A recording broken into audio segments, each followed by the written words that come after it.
할렐루야. 예, 우리는 하이델베르그 요리문답 104문에 지금 머물러 있습니다. 아주 이 칼빈의 기독교 강요나 하이델베르그 요리문답 다 같이 장로교 교리로서 우리가 공부를 하고 배워가는데요. 특별히 이 하이델베르그 요리문답 중에서 십계명을 다루고 있고요. 칼빈의 기독교 강요도 십계명을 다루고 있고요. 웨스트민스터 소요리 문답에서도 십계명을 다루고 있는데, 특별히 이 하이델베르그 요리 문답에서는요, 십계명 중에 5계명을 아주 많이 분량을 차지해서 1계명부터 10계명까지 다 중요하지만 왜 특별히 이렇게 5계명에 계속해서 이 하이델베르그 요리 문답은 우리들에게 설명을 하고 있는지를 우리는 생각을 해 보셔야 됩니다. 우리가 지지난 시간에도 계속 500계명을 가지고 부모에게 부모를 공경하라, 이 한마디를 가지고 계속 하이델베르그 요리 문답은 우리들에게 설명을 하고 있습니다. 오늘도 5계명을 다루고요. 또 다음 주, 그 다음 주도 계속해서 몇 번을 거쳐서 5계명을 다루는데 그 이유를 우리가 먼저 우리가 이해를 하셔야 됩니다. 1계명하고 4계명까지는 누구와의 관계라고요? 하나님과 나와의 관계. 그래서 먼저 하나님과 나와의 관계가 제대로 되어야만 5계명부터 몇 계명까지 10계명까지 모든 부분이 해결이 되는 것. 그래서 1계명부터 4계명이 중요함을 우리들에게 먼저 가르쳐 주는 겁니다. 그것은 다른 사람들과의 관계가 아니라 하나님과 나 사이의 1대1의 관계, 맨투맨의 관계. 내가 하나님을 믿고 그 하나님을 나의 하나님으로 믿고 내가 그 하나님을 나의 창조주로 믿고 그분이 나를 조성하여 주시고 그분이 나를 만들어 주셨고 내가 그분을 믿을 수 있도록 하나님께서 나에게 1계명부터 4계명을 통하여 하나님의 이름을 망령되이 부르지 아니하고 안식일을 기억하면서 하나님과의 나의 사이의 관계를 정확하게 맺을 수 있도록 하나님이 만들어 주셨다면, 그것이 해결되면 뭐가 이제 들어가야 돼요? 5계명부터 10계명까지 우리가 그것을 통해서 이루어지는 거죠. 근데 5계명의 가장 중요한 뭐요? 내 부모를 공경하라. 근데 왜 많고 많은 것 중에 내 부모를 공경하라라고 하는 이 삶의 관계 속에서 왜 이 첫 번째 내 부모를 공경하라라고 하는 이 10계명 중에 5계명을 사람과의 관계 속에서 집어넣으시냐라고 하는 것을 우리가 먼저 생각을 하셔야 돼요. 어떻게 생각하세요? 왜 하나님이 10계명 중에 5계명 내 부모를 공경하라라고 하셨을까요? 우리는 하나님이 안 보이잖아요. 하나님은 영이신 하나님. 근데 우리가 그 하나님을 뭐라고 불러요? 아버지 하나님이라고 부르지 않나요? 그러니까 영이신 하나님을 우리가 눈으로 보지 못하지만 육신의 아버지를 통해서 아버지의 뭐를 알아요? 마음을 아는 거고요. 그리고 더 넓게 말하면 아버지하고 부모를 통하여 우리는 그분의 사랑과 아버지가 어머니가 나한테 무조건 베풀어 주시는 그 은혜, 그냥 내 자식이니까 내가 다 해줘야지라고 하는 그러한 부모의 마음을 통하여 누구의 마음을 아는 거예요? 하나님의 마음을 아는 거예요.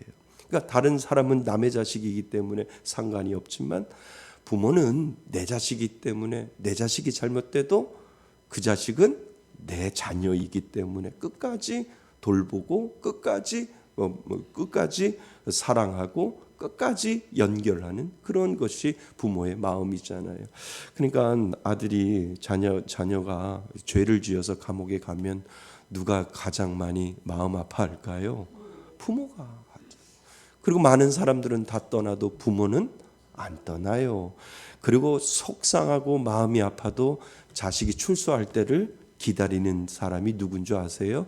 부모예요. 부모. 그렇게 속상하게 만들고 그렇게 난리치고 그렇게 사고를 만들어도 자녀가 감옥에 가 있으면 누가 나올 날짜를 가장 많이 기다릴까요? 부모가 기다리는 거예요.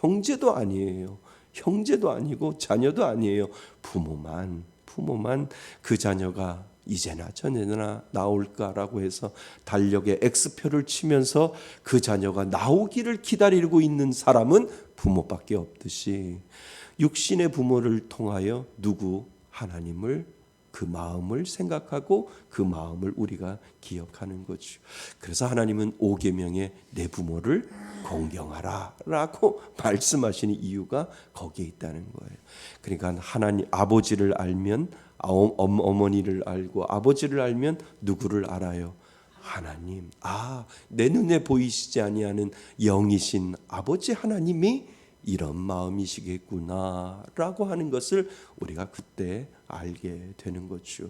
그래서 하나님은 오계명, 다른 것도 필요 없이 내 부모를 공경하라 라고 하는 것을 첫 번째로 집어넣어서 너희들이 이 땅을 살아갈 때 부모를 통해서 나를 바라봐야 되고, 부모에게 효도하는 것이 하나님 앞에 영광 돌리는 거예요. 그러니까 하나님 앞에 우리가 영광 돌린다라고 하는 것은 사실 아주 쉽게 설명하면 하나님 앞에 효도하는 거예요.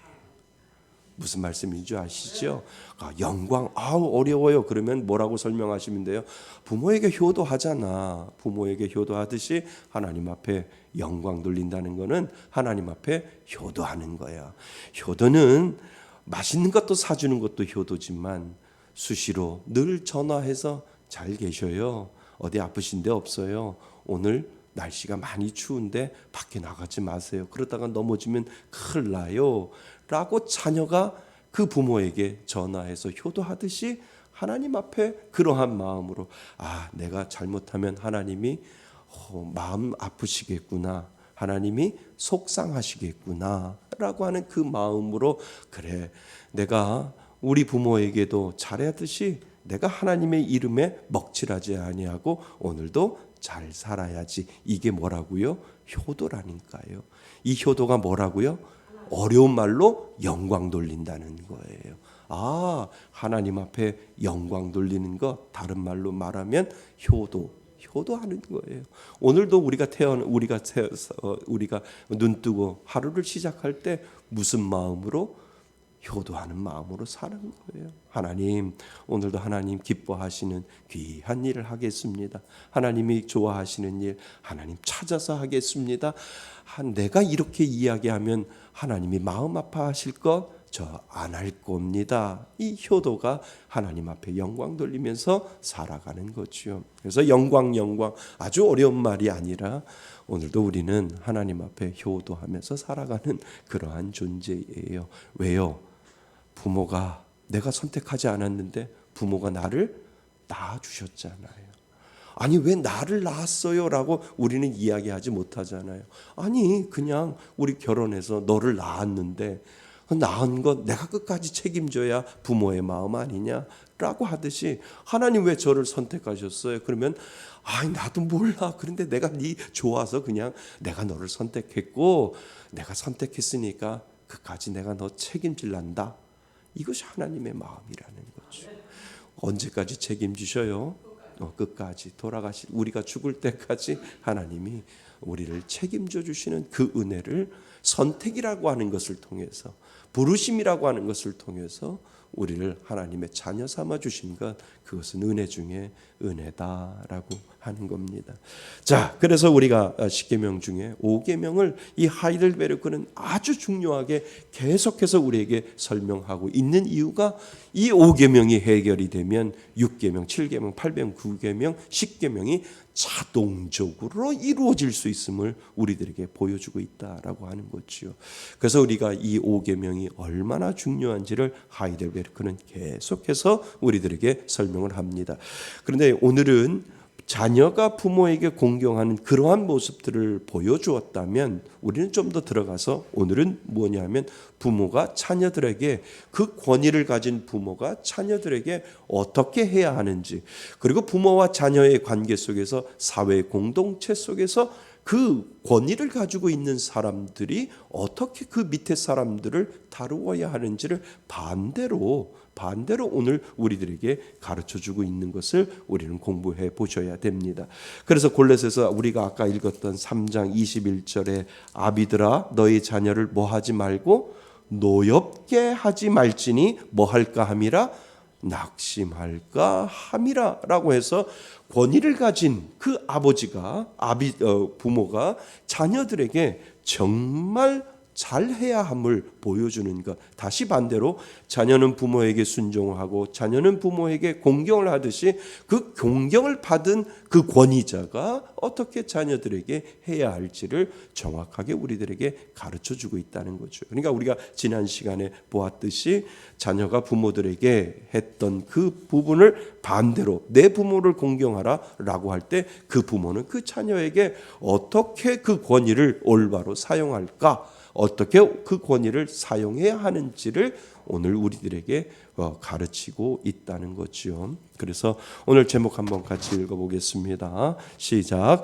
주어진 권위를 올바르게 행사해야 한다. 예, 우리는 부모이고요. 우리는 또한 뭐예요? 자녀예요. 그러니까 우리는 두 가지를 다 가지고 있어요.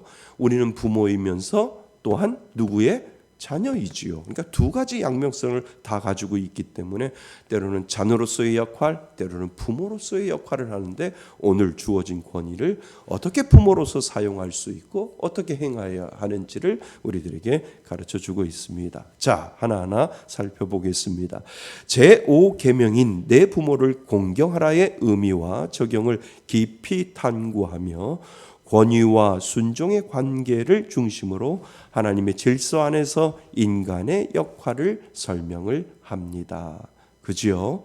그러니까 5계명은 뭐와 뭐 사이예요? 권위와 그리고 순종의 사이 안에 분명히 우리는 들어 있습니다. 그래서 제가 말씀드리잖아요. 하나님은 뭐의 하나님? 질서의 하나님. 하나님 질서를 중요하게 생각해요. 그러니까 그 질서가 뭐 1등, 2등 이 권위를 이야기하는 것이 아니라 하나님 그 질서를 통해서 은혜를 흘려보내고자 해서 하나님은 언제나 질서를 아주 중요하게 생각한다는 거죠. 그 가정의 믿음의 가장을 통해서 그 자녀들에게까지 은혜가 흘러가듯이 교회를 통해서도 그렇고 사회의 모든 질서를 통해서 그렇고 그 질서를 통해서 하나님은 그 권위와 은혜를 흘려보내고 있음을 우리 성경을 통해서도 계속해서 보여주고 있다는 거죠. 그래서 모세를 통해서 아브라함을 통해서 다윗을 통해서 계속해서 지도자를 통해서 그 밑에 하나님의 은혜가 그 이스라엘 백성들에게 흘러갈 수 있도록 하나님은 질서의 하나님임을 우리들에게 보여주고 있다는 거죠. 그래서 교회에도 질서가 있는 거예요. 그러니까 그 교회에도 목사님이 있고 장로님이 있고 권사님들이 있고 안수 집사님이 있고 집사님이 있고 성도, 이거는 어떤 권위를 이야기하는 것이 아니라 하나님의 은혜는 영적인 authority, 영적인 권위를 통해서 흘러내려가고 있다라고 하는 것을 여러분들 잊지 마셔야 돼요.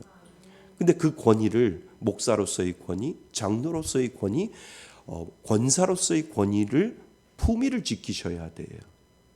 그러니까 아무나 주시는 거 아니라니까요. 집사라도 아무나 집사를 주는 게 아니라니까요.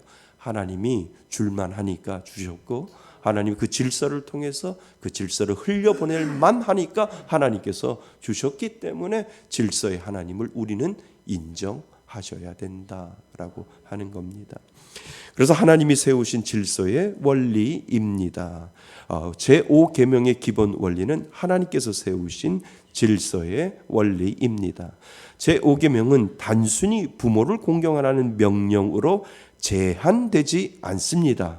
부모에게 공경하라는 것에 아주 작은 의미가 아니다라고 하는 것을 제가 설명을 했어요. 그래서 이는 하나님께서 세우신 권위와 구조와 질서를 인정하고 뭐하고요? 인정하고 존중하라는 더 많은 가르침을 담고 있지요. 성경은 그래서 가정의 질서를 이야기를 하고요. 그 다음에 교회의 질서를 이야기하고 사회와 정부까지 하나님이 세우신 질서들과 조직들이 분명히 있음을 우리들에게 보여주고 있다는 거죠. 그래서 성경은 가정, 교회, 사회, 정부 등 모든 영역에서 권위를 세우셨으며 질서를 유지하고 공동체, 하나님이 만들어 놓으신 그 모든 공동체를 보호하신다고 하는 의미가 그 가운데 있다라고 하는 거예요. 그러니까 가만히 보면 세상은 믿지 않는 자들이 움직이는 것처럼 보여도 세상은 누가 지었어요? 하나님이 지었잖아요. 그러니까 하나님이 지었기 때문에 하나님이 그 하나님의 사람들을 통해서 하나님은 움직이시거든요. 그러니까 세상이 하나님이 지으지 아니하면 아무것도 하나님이 지으지 아니하면 모르겠는데 이 세상 자체를 누가 지었어요? 하나님이 지었어요. 하나님이 지었기 때문에 하나님은 어느 지역이든 어느 곳이든 하나님의 백성을 통해서 그 세상을 이끌어가고 있다라고 하는 거예요.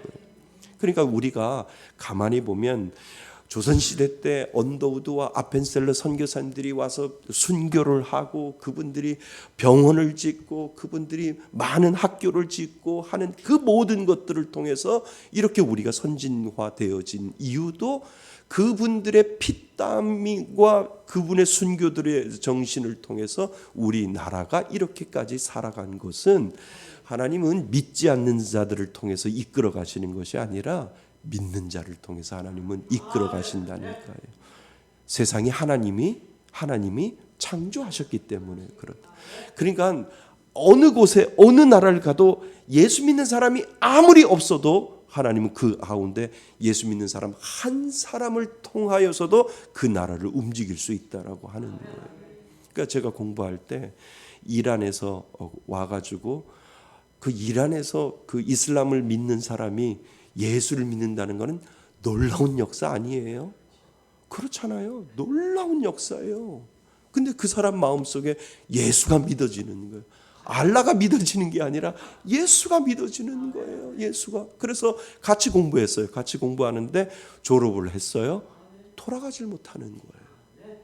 왜 못 들어가냐? 그랬더니 나는 가면 바로 사형이라는 거예요. 특별히 예수 믿고 자기가 박사과정까지 다 밟았기 때문에 이제 나는 이란 사람이지만 내가 공부하러 밖에 나와가지고 열심히 목사 안수까지 받고 내가 박사학위를 받아도 돌아가면 나는 죽는다는 거예요.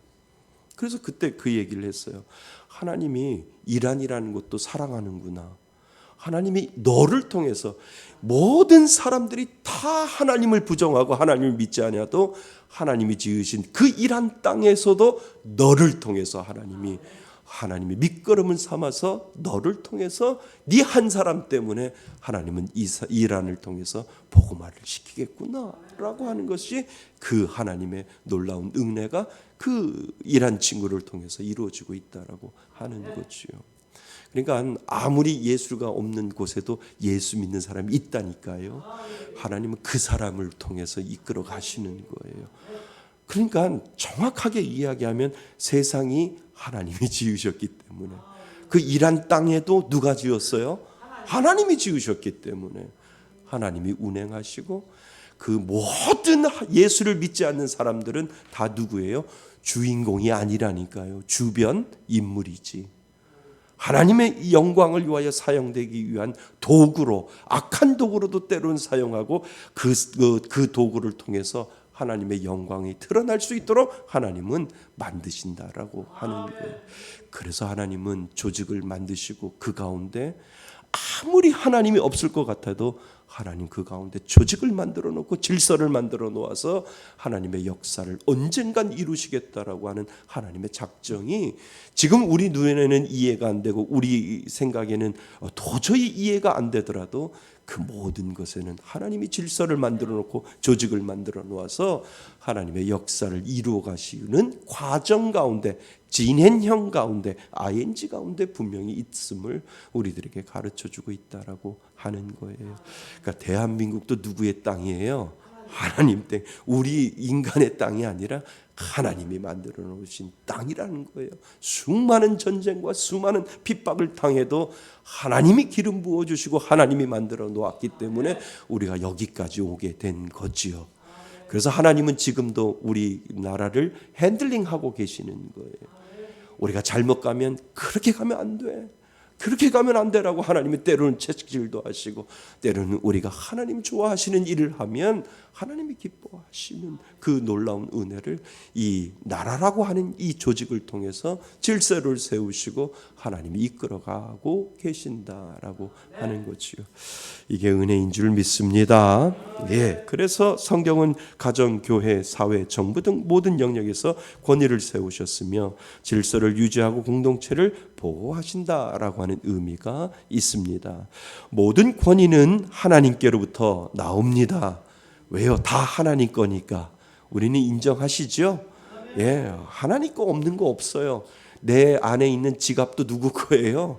하나님 거예요. 하나님 것을 인정을 안 하니까 문제지. 하나님 주시는 이도 하나님, 취하시는 이도 하나님, 가져가시는 이도 하나님, 주시는 이도 하나님을 저는 하나님의 주권을 인정합니다. 이것이 내가 믿는 신앙의, 우리가 믿는 신앙의 고백이지요. 따라서 권위를 존중하는 것은 곧 하나님을 존중하는 행위입니다. 왜요? 하나님이 모든 것들을 다 만드시고 하나님 핸들링하고 계시기 때문에 곧 하나님을 존중하는 행위입니다. 하나님께서 권위를 주신 이유는 질서를 유지하고 공동체의 뭐를 복지를 증진하며 각 구성원이 하나님의 뜻 안에서 번영하도록 돕기 위함이 궁극적인 목적이 되는 거지요.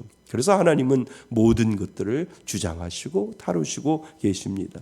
그래서 그 권위에 대한 태도는 뭐와 존경과 그리고 뭐요? 순종이 원칙이에요. 그러니까 우리가 어떠한 질서나 어떠한 조직이나 어떠한 나라나 어떠한 교회 공동체나 어떠한 조직에 들어가서 그 조직에 우리가 지켜야 될 원칙이 있는데 그 원칙이 먼저 뭐예요? 존경과 순종이라는 거예요. 우리가 부모에게 태어날 때 내가 원해서 태어나지는 않았지만 부모 안에 들어갔을 때 그 부모에게 우리는 존경하고 순종하는 것이 맞다라고 하는 거예요. 존경하고 순종이 원칙이라는 거예요. 내가 한국이라고 하는 곳에 태어나고 싶지 않아서 안 태어난 것이 아니라 그냥 한국에 눈 떠보니까 태어난 거예요. 그러니까 이 조직이 무엇인지는 모르지만 이 나라가 무엇인지는 모르지만 가장 기본적인 원칙은 뭐예요? 순종과 존경이라고 하는 것이 우리들 가운데 있다라고 하는 거죠. 그래서 우리가 태극기에 대가 국기에 대한 경례 하잖아요. 아니 어떤 종교는 못하게 하잖아요. 태극기 앞에 나는 자랑스러운 태극기 앞에 조국과 민족의 무궁한 발전을 위하여 영광을 위하여 몸과 마음을 바쳐 충성을 다할 것을 굳게 그 옛날 버전이죠. 예, 우리 그랬다는 거예요. 근데 정상적인 기독교는 하라고 그러잖아요. 어느 교단은 어느 이단은 하지 말라고 하잖아요. 우상이라고. 아니요. 국가도 누가 만들었어요? 하나님이 만들었기 때문에 우리가 국기에 대한 맹세를 하는 이유가 거기에 있는 거예요. 그 질서를 하나님이 만들어 놓고 하나님이 운행하시고 하나님이 통치하시기 때문에 하나님 국기에 대한 맹세 할 수 있도록 하나님께서 자유함을 우리가 주신 거예요. 하나님 나라를 지킬 수 있는 마음 주시고 그래서 우리가 어디를 가는 거예요? 남자들은 군대를 가는 거예요. 총을 쏘는 거예요. 그죠? 아니 전쟁이 일어나서 나라와 민족을 보호하기 위해서 사람을 죽일 수밖에 없는 그런 상황에서도 우리가 살인이라고 생각하지 아니하고 지킨다라고 하는 의미 속에서 우리가 군대를 가는 거잖아요. 근데 어떤 이단은 군대도 안 가잖아요. 그냥 어딜 가요? 깜빵을 가잖아요. 그거하고는 다른 거지요. 만약에 이 원리를 알았다면 하나님이 나라를 만드셨고 그 나라의 조직도 질서도 하나님이 만들어 주셨다면 그 하나님의 만드신 그 하나님 앞에 존경하고 하나님 앞에 순종하는 것이 가장 기본적인 뭐라고요? 원칙이다라고 하는 거예요. 이거를 모르니까 자꾸 우리는 국기에 대한 맹세 안에 군대 안 가 뭐 이렇게 이야기를 하고 있다는 거죠. 아니요, 그거는 정상적인 기독교가 아닙니다. 기독교 정신은 그렇게 이야기하지 않는 거죠. 그래서 존경과 순종을 뭐 한다고요? 뭐로 원칙으로 생각합니다. 제5계명은 부모뿐 아니라 모든 권위자에 대한 존경과 무엇을 요구해요? 순종을 원칙으로 한다는 거예요. 그러니까 제 말씀 잘 들으세요. 뭐를 한다고요? 순종과 존경을 뭐 한다고요? 원칙이라고 제가 말씀드렸어요. 근데 이거를 잘 보시면 돼요. 자, 이는 하나님께서 세우신 권위를 뭐 하는데? 인정하는 데에서 비롯되며 권위자들에게 대한 겸손과 성실한 태도로 나타납니다. 이것이 원칙이라는 거예요. 근데 원칙이 아닌 것을 이제 우리는 공부하셔야 돼요. 부모에 대한 존경에 대해서 부모는 자녀에게 뭐를 주고 생명을 주었고요. 양육하며 하나님의 뜻 안에서 올바르게 자라도록 인도하는 역할을 맡습니다. 자녀는 부모를 존경하고 가르침과 권위를 인정하며 뭐 해야 합니까? 순종해야 돼요. 그래서 자녀들이 순종하고 존경하지 아니하면 불효자식이라고 이야기하잖아요. 그러니까 우리가 하나님 앞에도 존경하고 순종하지 아니하면 하나님 앞에 영광 돌리지 못하는 거예요. 하나님 앞에 불효자가 되는 거예요. 그러니까 하나님과 우리 사이에, 하나님은 창조자예요. 우리는 피조물인데 하나님과 우리 사이에 원칙이 있는데 그 원칙이 뭐예요? 존경과 순종이에요. 맞죠? 다른 거 없어요. 하나님의 말씀에 순종하고, 나의 하나님, 저는 하나님을 끝까지 존경합니다. 그것이 다른 말로 뭐예요?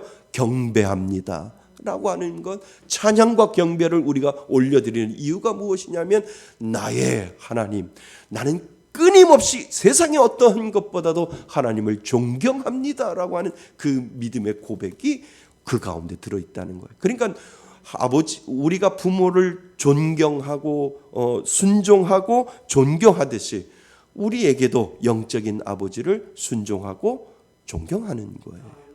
이것이 우리들의 다예요. 우리가 이 땅에 살아가면서 우리가 할 수 있는 최선의 방법은 하나님을 존경하고 순종하는 거예요. 그 말씀에, 그 명령에 순종 안 하니까 자꾸 배탈이 나는 거고, 순종 안 하니까 자꾸 문제가 생기는데, 하나님, 나에게 이 마음의 은혜를 주셨으니 하나님 오늘도 순종하겠습니다 라고 하는 이 믿음의 고백을 우리가 하게 되는 거죠. 다른 거 없어요. 그냥 존경과 순종이지요. 자, 그래서 자녀는 부모를 존경하고 가르침과 권위를 인정하며 순종해야 합니다. 이는 단지 가정 안에서의 역할뿐만 아니라 하나님과의 관계에서도 중요한 요소가 되기 때문이지요. 이해되셨죠? 예, 하나님과 우리 사이의 존경과 순종, 그것밖에 없는 거지요. 또한 사회적 권위에 대해, 존중에 대해서 사회적 권위에도 적용됨을 우리들에게 가르치고 있다는 거예요. 그러니까 가정을 통해서 세우신 하나님, 그 다음에 나라를 통해서 세우신 하나님, 교회를 통해서 세우신 하나님, 모든 것의 가장 기본적인 원칙은 순종과 존경이라고 하는 이 원칙의 백그라운드, 베이스를 모두 다 가지고 있어야 된다는 거지요. 그래서 사회적 권위에 대한 존중에 대해서 사회적 권위에서 적용해야 됨을 가르칩니다. 여기에서 교회 지도자, 그죠? 그다음에 정부 관료, 그죠?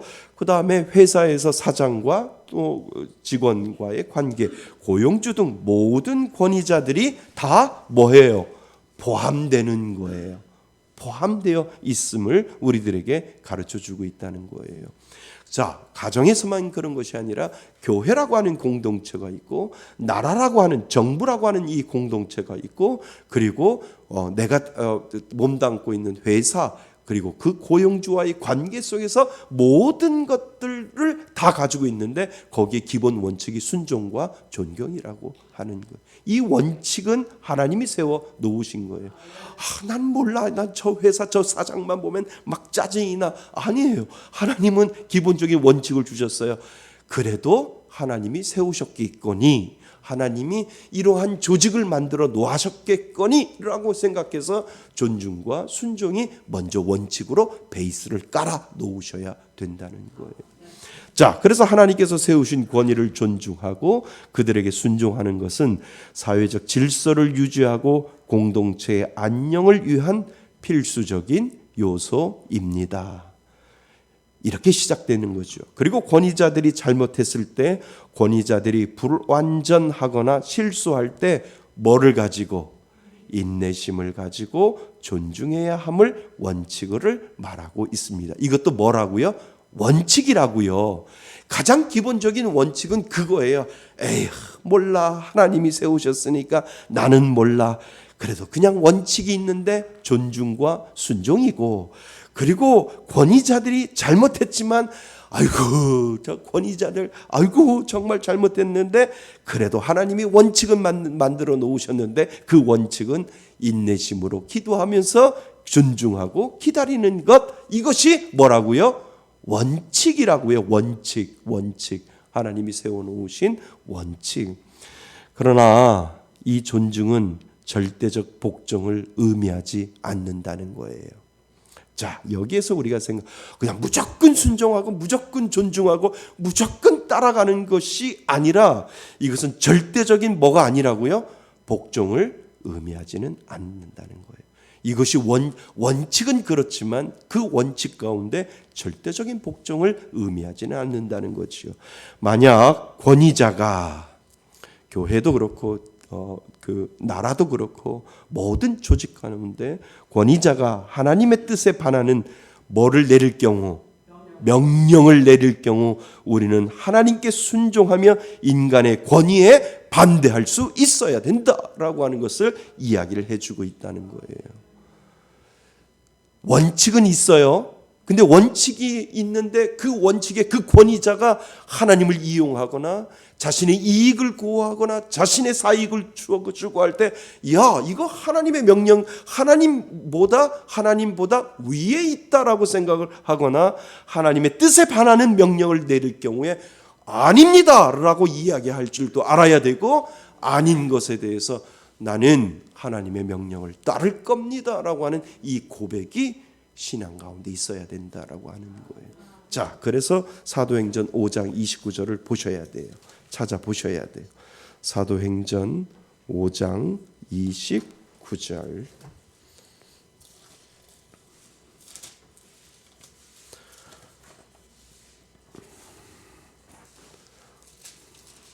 사도행전 5장 29절 같이 한번 읽어보겠습니다. 예. 사도행전 5장 29절 195페이지 신약 성경 195페이지 사도행전 5장 29절 한 목소리로 합독합니다. 시작. 베드로와 사도들이 대답하여 이르되 사람보다 하나님께 순종하는 것이 마땅하니라. 아멘. 이게 무슨 말이냐 하면, 이 사도들이 잡혀 들어갔거든요. 잡혀 들어갔다가 풀려났는데 이들이 광장에 나가가지고 전도를 했거든요. 전도를 했는데 이들이 풀려나면서 절대 너희들은 예수의 도를 전하지 마라. 너희들이 예수의 도를 전하면 너희들이 죽을 것이다 라고 사람들이, 그 잡아간 사람들이 사도들과 베드로를 그렇게 이야기를 했는데 그들은 그의 말을 따르지 아니했고 누구에게 순종했어요? 하나님 앞에 순종해서 사람보다 하나님께 순종하는 것이 뭐하다고요? 낫다. 하나님이 명령하셨어요. 땅끝까지 이르러 내 증인이 되리라라고 복음을 전하라고 하나님께서 말씀하셨으니까, 사람이 너 복음 전하면 너 죽어라고 이야기할 때 아닙니다. 그거는 사람의 생각이지요. 하나님이 복음을 전하라고 이야기했으니까 저는 광장에 나가서 주의 복음을 전하겠습니다라고 하는 이 고백을 할 때, 사람보다 하나님께 뭐함이 순종하는 것이 마땅합니다라고 우리가 고백하듯이, 이 가운데 하나님께 순종하며 인간의 권위에 반대하는 이유가 바로 거기에 있다라고 하는 거예요. 그래서 우리가 사도행전 5장 29절을 기억해야 할 이유가 바로 거기에 있는 거죠. 사람 위에 누구가 있어요? 하나님이 계셔요. 하나님이. 그래서 사람 앞에 아닌 것을 아니다라고 이야기할 줄 알아야 돼요.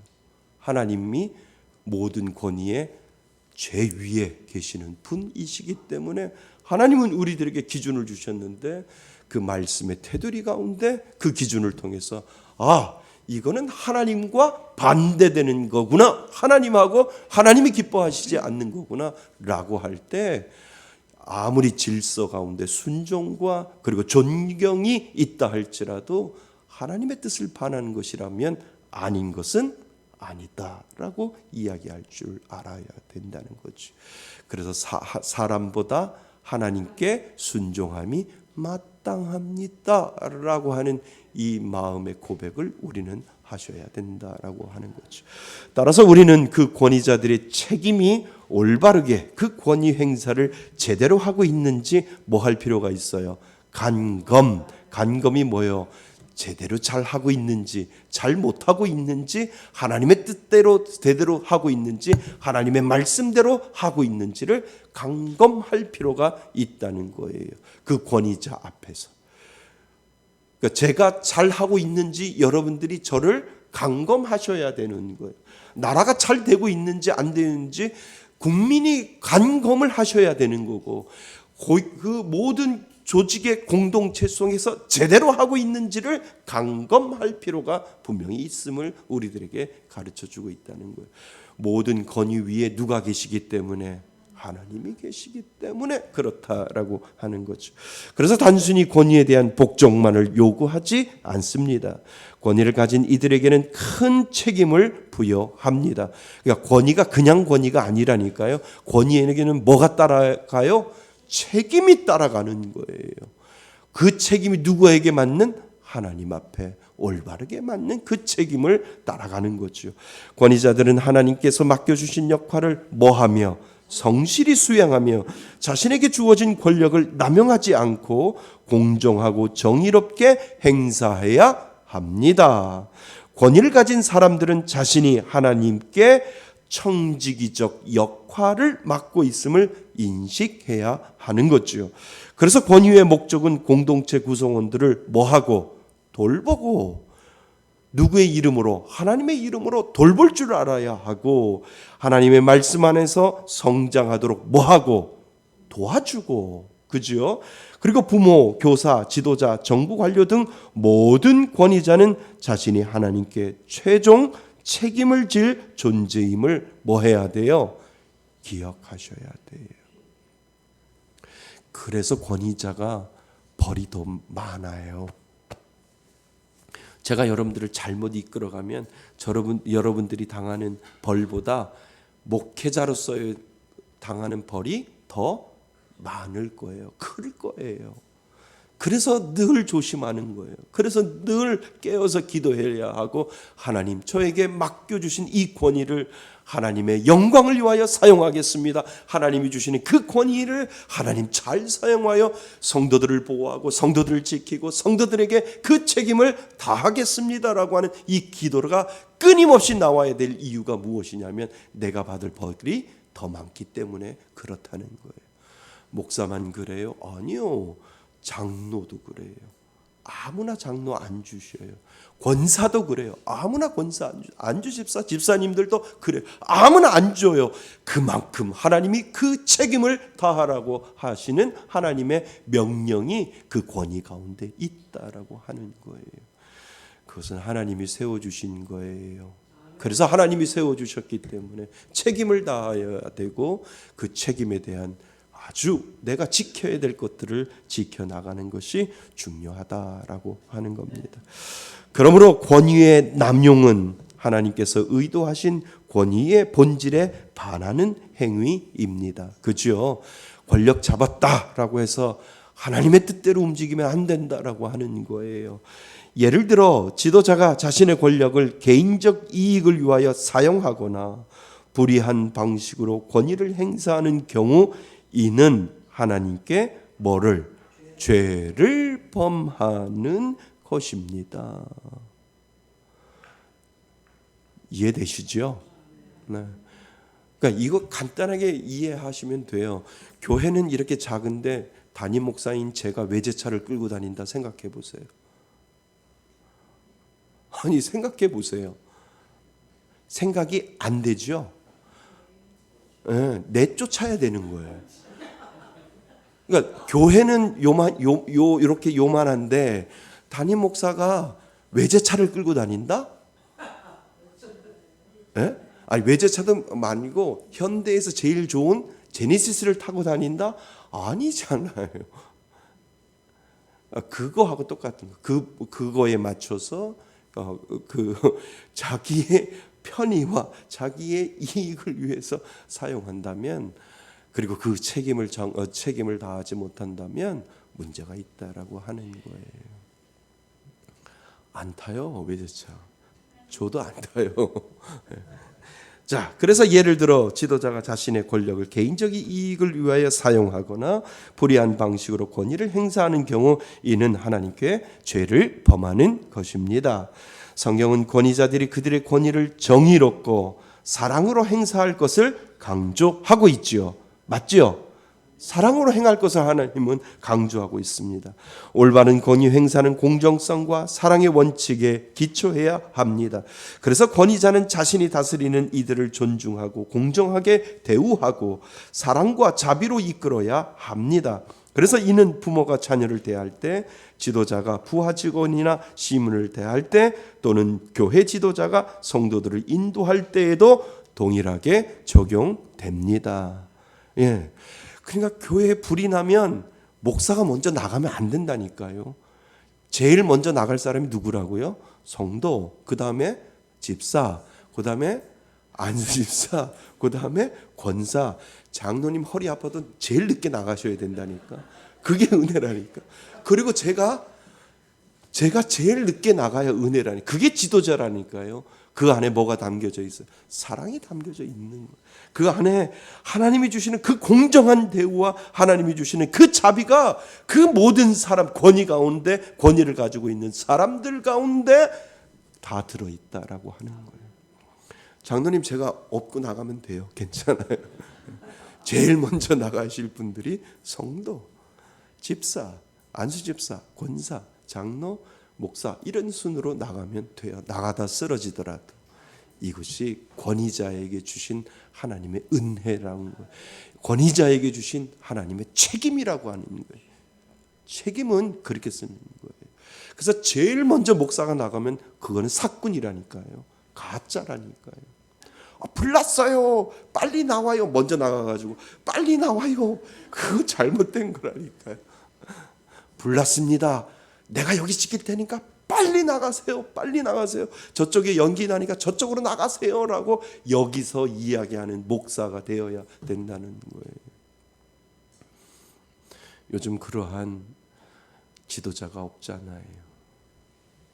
먼저 자기 살 길 먼저 찾고 도망가려고 하지.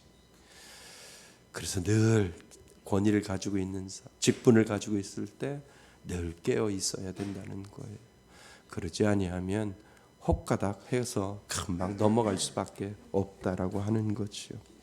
자, 그러므로 우리는 예수님을 보셔야 돼요. 그러므로 예수님은 올바른 권위 행사의 완벽한 뭐가 돼요? 본보기입니다. 그분은 제자들을 섬기며 사랑으로 그들을 인도하셨고 자신의 권위를 겸손과 희생으로 행사하셨습니다. 맞죠? 예수님은 섬기러 오셨잖아요. 그지요? 섬김을 받으려고 오신 것이 아니라 이는 모든 권위가 따라야 할 이상적인 모델을 예수님이 이 땅에 오셔서 믿는 자에게 보여주셨다라고 하는 거죠. 따라서 제5계명의 권위와 복종의 궁극적인 목적은 하나님께 뭐 하는 거예요? 영광을 돌리는 것입니다. 우리는 권위를 존중하고 권위자들은 올바르게 행동함으로써 하나님의 질서와 뜻을 드러냅니다.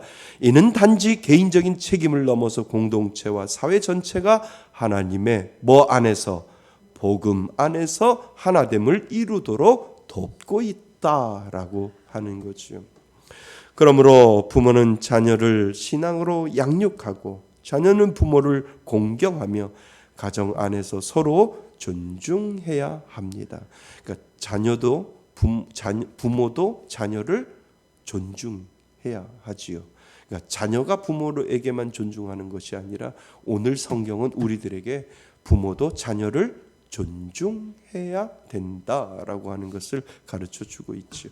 내 자식이라고 해서 우리가 때로는 실수하잖아요. 함부로 다루잖아요. 그죠? 그것이 아니라 서로 존중하는 그러한 관계가 성경적인 내용이다라고 이야기를 하죠. 이는 건강한 가정의 기초를 이루며 사회 전체에 긍정적인 영향을 미칩니다.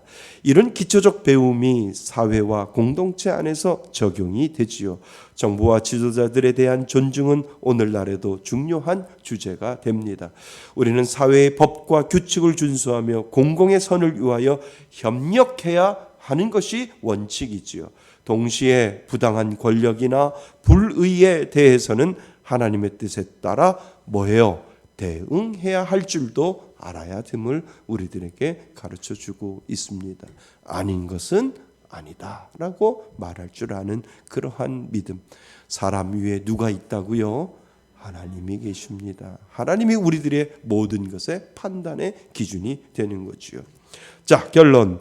권위와 복종의 관계가 하나님의 질서 안에서 어떻게 구현되어야 하는지 오늘 우리들에게 가르쳤습니다. 부모와 자녀, 지도자와 공동체 구성원 모두가 이 계명을 통하여 하나님께 뭐하며 영광 돌리는 거예요. 하나님께 영광 돌리며 서로를 사랑과 존중으로 대할 때 우리는 하나님의 통치를 더 명확하게 드러낼 수 있습니다. 특히 권위자들의 자신의 역할을 올바르게 이해하고 공정하며 책임감 있게 행사할 때 그들의 속한 공동체는 하나님의 뭐와 질서와 은혜를 더 풍성히 경험할 것입니다. 아멘.